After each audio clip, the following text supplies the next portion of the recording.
ओम शांति। आज 31 तारीख के बाबा के महावाक्य हैं। बाबा ने कहा, मीठे बच्चे, अपना मिजाज बहुत मीठा बनाओ। भूले चूके भी किसी को दुख मत दो। बुरे वचन कहना, क्रोध करना, डांटना, ये सब दुख देना है। अपना मिजाज बहुत मीठा बनाओ। भूले चूके भी किसी को दुख देना। बाबा कहे, भूले चूके भी किसी को दुख मत दो। बुरे वचन कहना, क्रोध करना, डांटना, ये सब दुख देना है। आज की मुरली से प्रश्न है, माया बच्चों की परीक्षा किस रूप में लेती है? उस परीक्षा में अडोल रहने की विधि क्या है?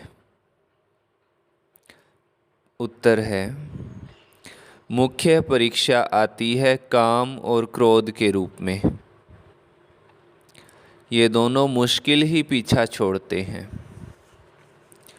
क्रोध का भूत घड़ी घड़ी दरवाजा खड़काता है।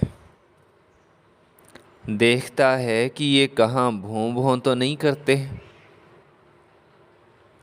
अनेक प्रकार के तूफान दीपक को हिलाने की कोशिश करते हैं। इन परीक्षाओं में अडोल रहने के लिए एक सर्वशक्तिवान बाबा से योग रखना है।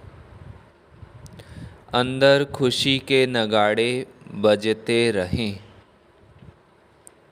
ज्ञान और योग बल ही इन परीक्षाओं से पास करा सकता है।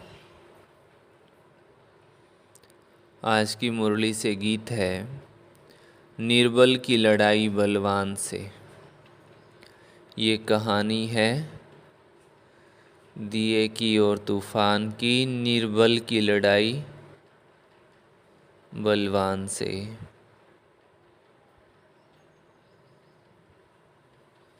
ओम शांति। बच्चे समझते हैं और बाबा भी समझाते हैं कि तुम फिर से आए हो पारलौकिक बाबा के पास, और सब हैं लौकिक बाप। यहाँ है सब आसुरी बुद्धि, सतयुग में है दैवी बुद्धि। आसुरी के बाद फिर दैवी जरूर बनना है। आसुरी और देवी, पतित और पावन में फर्क बहुत है। तुम जानते हो, हम पावन थे, फिर रावण ने पतित बनाया है। अभी फिर बाबा द्वारा हम फिर से पावन दुनिया का वर्षा ले रहे हैं। सतयुगी राज्य भाग्य का, वो भी 21 जन्मों के लिए। जब बाबा बच्चों को कहते हैं तब याद करते हैं, फिर भूल जाते हैं। जो बात याद रहती है वो फिर औरों को समझाने के लिए दिल टपकती है। याद नहीं होगी तो दिल टपकेगी नहीं। फिर वो खुशी की उछल नहीं आएगी। मुरझाई हुई शक्ल दिखाई देगी। अभी तुम जानते हो, हम फिर से गंवाया हुआ सतयुग का राज्य भाग्य ले रहे हैं। वो जो क्रिश्चियन से राज्य गंवाया था वो तो ले लिया, परंतु माया ने हमारा राज छीना है, ये कोई को पता नहीं है। क्रिश्चियन से तो राज्य ले लिया हठ से, भूख हड़ताल आदि करके। ये तो वो कोई बात ही नहीं, यहाँ तो वो कोई बात ही नहीं है। तुम्हारी दिल में है कि हम 5000 वर्ष पहले माफिक फिर से राज्य भाग्य प्राप्त करते हैं, बाबा की श्रीमत पर चलने से। इसमें तलवार आदि कुछ भी चलाने की मत नहीं देते हैं। बाबा कहते हैं, बच्चे अपना मिजाज अपना स्वभाव ठंडा बनाओ, बहुत मीठे बनो। सतयुग में शेर बकरी भी इकट्ठे जल पीते थे, एक दो के प्यार में रहते थे, दुख का वार नहीं होता था। यहाँ दुख का वार बहुत होता है। काम कटारी चलाना ये भी दुख का वार है। किसको बुरे वचन कहना व क्रोध करना, डांटना ये भी दुख देना है। बाबा कहे डांटना ये भी दुख देना है। बाबा कहते हैं किसको भी ये दुख नहीं देना है। अपना मिजाज बहुत मीठा बनाओ, अपना मिजाज बहुत मीठा बनाओ। भूले चूके भी दुख देने का काम नहीं करो। श्री कृष्ण के लिए कहते हैं इतनी रानियों को भगाया, तो भी कहते हैं भगाया सुख देने के लिए।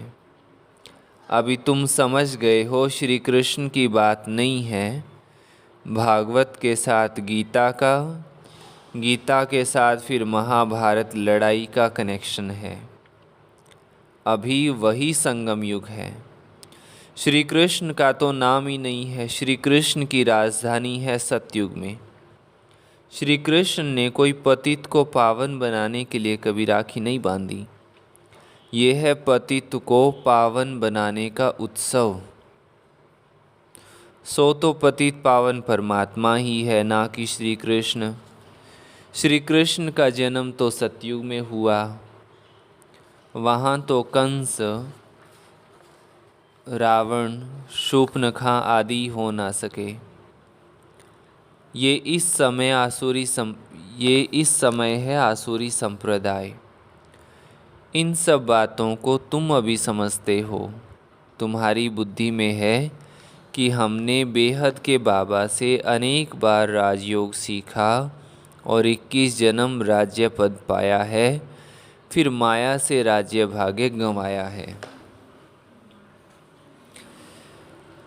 जो माँ बाप दादे के दिल पर चढ़े हुए बच्चे हैं वही तख्त नशीन बनेंगे।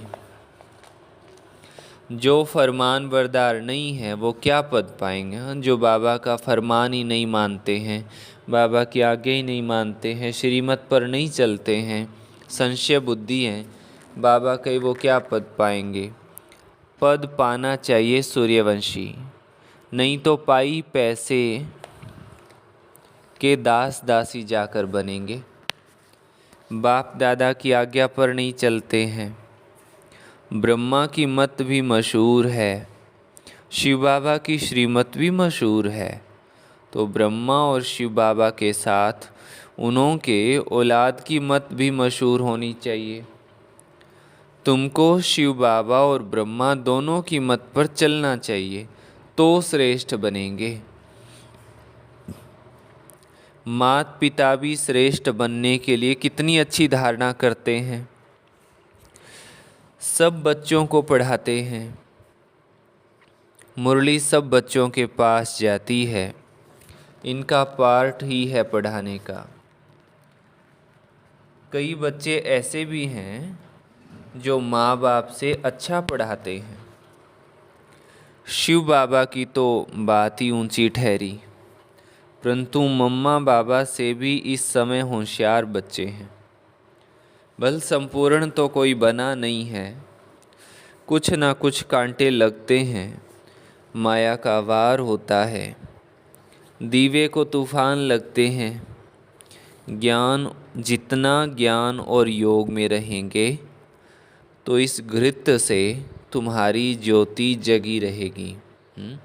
योग करने की बात है। बाबा कहे बैठ करके जितना लंबा टाइम योग में रहेंगे और ज्ञान को समझेंगे तो बाबा कहे ज्योति जगी रहेगी। कोई दीपक में घृत थोड़ा कम हो जाता है तो लाइट भी कम हो जाती है। कोई का दीवा बहुत अच्छा जलता रहता है। आत्मा रूपी दीवे को ही तूफान लगता है। तूफान तो लगेंगे। बाबा कहते हैं नंबर 1 अनुभवी मैं हूँ, माना ब्रह्मा बाबा। रुस्तम से जरूर माया रुस्तम होकर लड़ेगी। बाबा समझाते हैं, हे दीवे, ऐसे ऐसे तूफान आएंगे, परंतु कर्मेंद्रियों से कोई पाप कर्म नहीं करना है। कोई ने कुछ कहा तो एक कान से सुन दूसरे से निकाल दिया, ऐसा अभ्यास करना पड़े ताकि क्रोध ना आए। क्रोध भी मनुष्य की पूरी ही सत्यानाश कर देता है। ये भी बड़ी परीक्षा है। क्रोध का भूत आकर दरवाज़ा ठोकते हैं, देखें भों भों करते हैं। अगर कोई भों भों करने लग पड़ते हैं तो दीवा बुझ जाता है। माया सबकी परीक्षा लेती रहती है। समझा जाता है इनमें तो क्रोध था ही नहीं, अब फिर इनमें क्रोध आ गया है। बाबा के पास बहुत अच्छे अच्छे बच्चे थे, माया का तूफान सहन नहीं कर सके तो गिर पड़े। फिर कहा जाता है किस्मत। हम परीक्षा में ठहर नहीं सकते। बच्चों को तो परीक्षा में बड़ा अडोल रहना है, अंगद मिसल। ये भी एक मिसाल है। तुम बच्चों के अंदर खुशी के नगाड़े बजने चाहिए। क्यों बजने चाहिए? क्योंकि बाबा कहते सर्वशक्तिवान बाबा के साथ योग रखने से मदद आपे ही मिलती रहती है। हम बाबा से योग रखेंगे तो मदद अपने आप मिलती रहेगी। कोई हथियार पवार नहीं लेते हैं, बाबा सब युक्ति सिखलाते हैं। बाबा को याद करो तो विकर्म विनाश होंगे। क्रोध की भी स्टेजेज होती है। काम का भूत तो बड़ा खराब है। शल कोई में काम का भूत फिर से प्रवेश ना करे। उनको योग बल से निकाल देना है। योग से ही क्रोध का भूत भी निकलता है। घड़ी घड़ी दरवाज़ा खटकाते हैं, कहाँ मौका मिला और घुस पड़ते हैं। ये 5 चोर अंदर बहुत घाटा डाल देते हैं। हम कितने साहूकार थे, 5 विकारों ने कितना कंगाल बना दिया है। इनका बड़ा सरदार है काम, सेकंड नंबर है क्रोध। काम बच्चू बादशाह है, बड़ा मुश्किल से पीछा छोड़ते हैं। बड़ा भारी दुश्मन है, बहुत तंग करते हैं। बेचारी अबलाएं कितनी मार खाती हैं। उन्हों की फरियाद सुनी नहीं जाती। ये फरियाद सिर्फ एक बाबा ही सुनने वाला है, परंतु वो भी सच्चे जो होंगे उन्हों की सुनेंगे। झूठों की बात बाबा नहीं सुनेंगे। तो ये विकार मनुष्य को एकदम गंदा बना देते हैं। क्रोध की बीमारी उथल पड़ी तो क्रोध अपनी भी सत्यानाश कराता है, दूसरे की भी खुराक बंद हो जाती है। हंगामा होता है ना, तो बाबा से जो खुराक लेने आते हैं उन्हों का वो बंद हो जाता है। उन्हों पर बंधन आ जाता है। खुद क्रोधी होंगे, कामी होंगे तो दूसरे की क्लास ही बंद कर देते हैं, खुद की तो बात ही छोड़ो। फिर उनकी अविनाशी भविष्य जन्म जन्मांतर की आजीविका बंद हो जाती है। ऐसे जो परम पिता परमात्मा से वर्षा लेने में विघ्न डालते हैं, उन पर कितना पाप पड़ेगा बात मत पूछो। हैं? जो परेशान करते हैं दूसरों को सत्संग में जाने से, क्लास करने से, और पुण्य के लिए जो तंग करते हैं, तो बाबा के बात मत पूछो कितना पाप पड़ेगा। वो जैसे कि अपने ऊपर कृपा के बदले श्राप डालते हैं। कोई ट्रेटर बन जाते हैं तो कितने का नुकसान करते हैं। भविष्य हीरे जैसा जीवन बनाने में रुकावट पड़ती है। इसलिए बाबा कहते हैं महापापी महाबेसमझ महाकमबख्त देखना हो तो यहाँ देखो।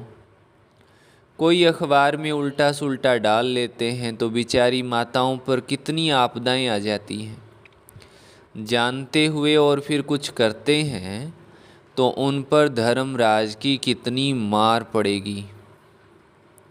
बाबा कहते हैं ऐसा काम कोई नहीं करे जो ट्रेटर बने और अबलाओं पर अत्याचार हो।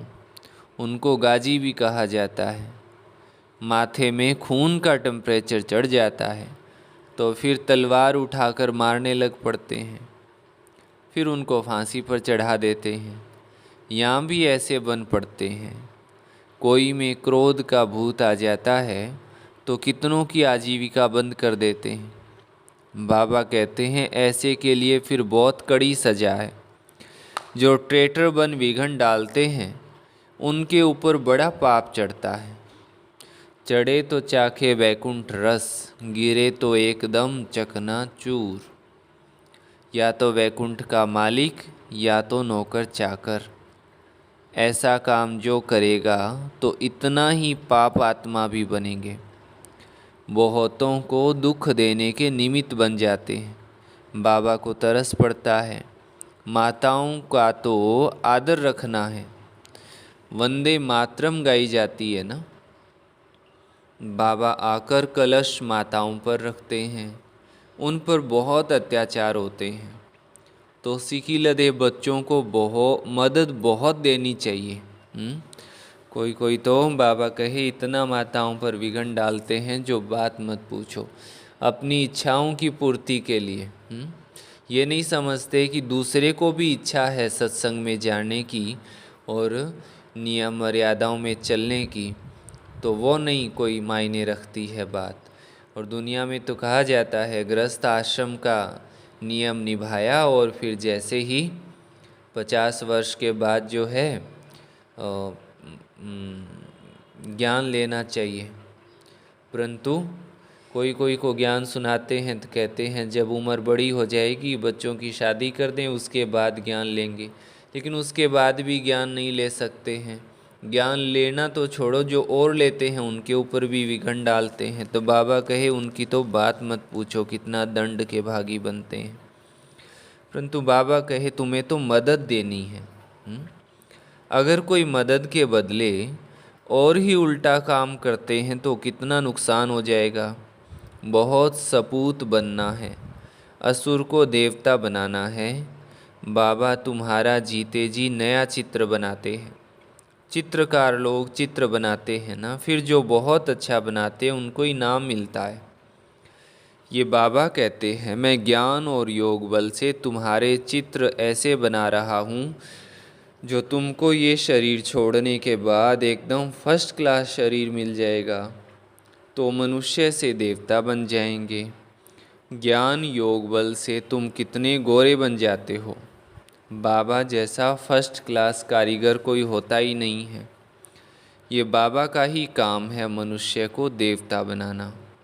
ये है नंबर 1 सेवा, जिससे सारी दुनिया पलट जाती है। उस मीठे बाबा को कोई जानते ही नहीं है, सर्वव्यापी कह देते हैं। मनुष्यों की बुद्धि में ये भी नहीं है कि ये नरक पतित दुनिया है। ये सिर्फ तुम बच्चों की बुद्धि में है। उनको तो ऐसे लगता है दुनिया ऐसे ही चल रही थी और अब भी ऐसे ही चल रही है और आगे भी ऐसे चलेगी। तो बाबा के केवल तुम्हारी बुद्धि में ये बात है। बड़े बड़े करोड़पति सबका धन मिट्टी में मिल जाएगा, बड़े दुखी होकर मरेंगे। आजकल तो बड़े बड़े आदमियों को भी मारते रहते हैं। दुश्मनी कड़ी हो जाती है तो बात मत पूछो। बहुत खराब समय आना है। अब तुम बच्चे पुरुषार्थ कर रहे हो भविष्य के लिए, और कोई भी भविष्य के लिए पुरुषार्थ नहीं करते हैं। पुरुषार्थ में फिर माया भुला देती है, जैसे कि वैसे बन जाते हैं। माया एकदम मुंह फेर देती है। इसलिए बहुत संभाल करनी है। जितना हो सके खुशी से बाबा को याद करना है। हम बाबा से 21 जन्म सुख का फिर से वर्षा ले रहे हैं। बाबा को याद करने से खुशी होगी। वो इन आँखों से महल आदि देखते हैं तब खुशी होती है। तुम दिव्य दृष्टि से अथवा ज्ञान के तीसरे नेत्र से जानते हो कि हम बाबा से सदा सुख का वर्षा लेते हैं। अगर बाबा की मत पर चलेंगे तो सावधान तो करते रहते हैं। बच्चे, श्रीमत पर बहुत मीठे बनो, चुप रहो और बाबा को याद करो। तुम बच्चों जैसा सौभाग्यशाली इस सृष्टि पर कोई नहीं है। तुम स्वर्ग का मालिक बनते हो, वहाँ बड़ा सुख है। ये भी जानते हैं राजयोग वही सीखेंगे जो कल पहले सीखे होंगे। तुम देखते हो पंडे सेवा करके फूलों को व कलियों को भगवान के पास ले आते हैं, फिर उन्हों को सेवा की इनाम भी मिलता है। ज्ञान है तो बहुत सहज। इस जीवन को अमूल्य जीवन कहा जाता है। पत्थर से हीरे जैसा, गरीब से साहूकार बनते हैं। गाया हुआ भी है तीन्द्रिय सुख में जीवन, गोप गोपियों से पूछो। कौन से गोप गोपियाँ? जैसे बाबा ने सुनाया है, ये है बड़ी लॉटरी। बाबा स्वर्ग का रचयिता है तो बाबा और स्वर्ग को याद करना बहुत सहज है। विश्व का मालिक बनना कम बात थोड़ी ही है। वहाँ दूसरा कोई धर्म होता नहीं। बच्चे जान गए हैं कि हमने आधा कल्प अनेक प्रकार के दुख देखे हैं। अब बहुत अच्छा पुरुषार्थ करना चाहिए। इस दुनिया में कोई सुखी हो नहीं सकता, वहाँ तो सब सुखी होंगे। ऐसे सुख के राज्य में ऊंचा पद पाने में मज़ा बहुत है। बॉक्सिंग में घड़ी घड़ी थप्पड़ खाते गिरते नहीं रहना है। विकार में गिरा तो एकदम ज़ोर से चोट लग जाती है। क्रोध भी बहुत खराब है।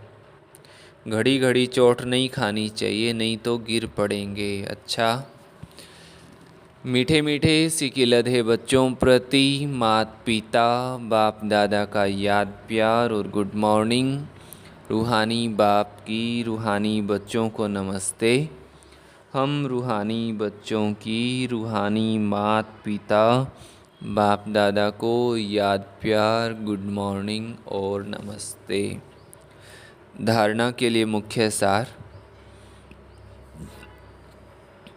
ऐसा कोई भी कर्म नहीं करना है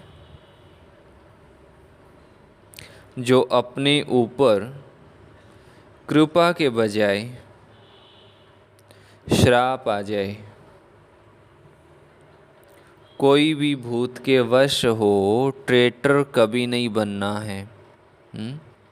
विरोधी कभी नहीं बनना है, कोई भी भूत के वश हो करके। सेकंड पॉइंट है, श्रीमत पर बहुत बहुत मीठा बनना है। बाबा की श्रीमत पर बहुत बहुत मीठा बनना है। चुप रहना है, चुप रहना है। बहुत मीठे मिजाज से बात करनी है। कभी काम या क्रोध के वश नहीं होना है। बहुत मीठे मिजाज से बात करनी है। कभी काम या क्रोध के वश नहीं होना है। वरदान दिया बाबा ने, सरल संस्कारों द्वारा अच्छे बुरे की आकर्षण से परे रहने वाले सदा हर्षित मुख भव।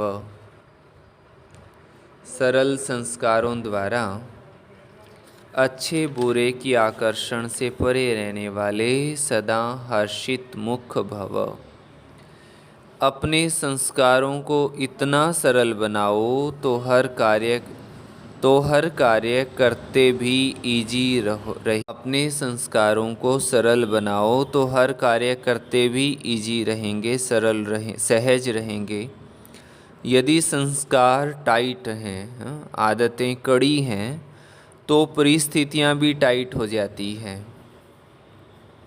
संबंध संपर्क वाले भी सख्त व्यवहार करते हैं, टाइट अर्थात खींचतान में रहने वाले। इसलिए सरल संस्कारों द्वारा ड्रामा के हर दृश्य को देखते हुए अच्छे और बुरे की आकर्षण से परे रहो। ना अच्छाई आकर्षित करे और ना बुराई, तब हर्षित रह सकेंगे। कोई अच्छा या बुरा कैसा भी है, बाबा कहे हम उन दोनों से ही न्यारे रहें, तब खुश रह सकेंगे। स्लोगन है आज की वाणी से, जो सर्व प्राप्तियों से संपन्न है वही इच्छा मात्रम अविद्या है। जो सर्व प्राप्तियों से संपन्न है वही इच्छा मात्रम अविद्या है। तो इच्छाएं कब समाप्त होंगी? जब हम समझें कि बाबा से हमें कौन कौन सी प्राप्तियां हुई हैं, कौन कौन से खजाने मिले हैं। सबसे बड़ा खजाना तो संगम के समय का खजाना, श्वासों का खजाना, संकल्पों की वैल्यू ही हमने अब जानी बाबा के बनने के बाद, कि हम जो सोच रहे हैं वो कितना कीमती सोच है। तो अच्छा अच्छा सोचना है। अच्छा, सभी को ओम शांति। अभी पॉइंट रिपीट करेंगे। आज की मुरली से मुख्य पॉइंट्स। फर्स्ट पॉइंट, बाबा कहते कि बच्चों को बहुत बहुत मीठा स्वभाव वाला बनना है। जैसे बाबा बहुत बहुत मीठा है, ऐसे ही बच्चों को बाप समान मीठा बनना है। भूल चूक किसी को भी दुख नहीं देना। बाबा कहते किसी को कुछ कहना, क्रोध करना, यह सब दुख देना है। तो बाबा ने कहा कि किसी को भी दुख नहीं देना है। सेकंड पॉइंट, बाबा कहते कि बच्चों को जो परीक्षाएं आती है वो ज्ञान और योग बल से पास करनी है। बाबा कहते कि ज्ञान से खुशी का पारा चढ़ा रहेगा और फिर जो बात याद रहती है वो फिर औरों को समझाने के लिए दिल करेगा। योग से फिर ये पांचों भूत निकलेंगे। एक सर्वशक्तिवान से योग लगा रहेगा तो मदद आपे ही मिलती रहेगी। तो बाबा ने कहा कि ज्ञान और योग से हम बच्चों को तूफानों को पार करना है। इसमें फिर बाबा ने अटेंशन खिंचवाते हुए कहा कि कर्म इंद्रियों से कभी भी कोई पाप कर्म नहीं करना। हम बच्चों को तो परीक्षाओं में अडोल रहना है। थर्ड पॉइंट, बाबा कहते कि हम बच्चों को हर एक आत्मा की मदद करनी है। कोई भी ऐसा कर्म नहीं करना जिससे किसी को दुख हो, जिससे पाप चढ़े। बाबा कहते कि बहुत सपूत बनना है, असुर को भी देवता बनाने की सेवा करनी है। फोर्थ पॉइंट, बाबा कहते हम बच्चों जैसा सौभाग्यशाली इस सृष्टि पर कोई नहीं। स्वयं भगवान हम बच्चों को मनुष्य से देवता बनाते हैं, स्वर्ग का मालिक बनाते हैं। तो बाबा कहते कि कितना नशा चढ़ना चाहिए। बाबा कहते कि यह जन्म बच्चों का मोस्ट वैल्यूएबल जन्म है। फिफ्थ पॉइंट, बाप स्वर्ग का रचयिता है, तो बाप और स्वर्ग को याद करना कितना सहज होना चाहिए। तो बाबा कहते कि अच्छी रीति पुरुषार्थ करना है, श्रीमत पर चलना है, एक बाप और स्वर्ग को याद करना है। आज का वरदान, सरल संस्कारों द्वारा अच्छे बुरे की आकर्षण से परे रहने वाले सदा हर्षित मूर्त भव। आज का स्लोगन, जो सर्व प्राप्तियों से संपन्न है वही इच्छा मात्रम अविद्या है। अच्छा, ओम शांति।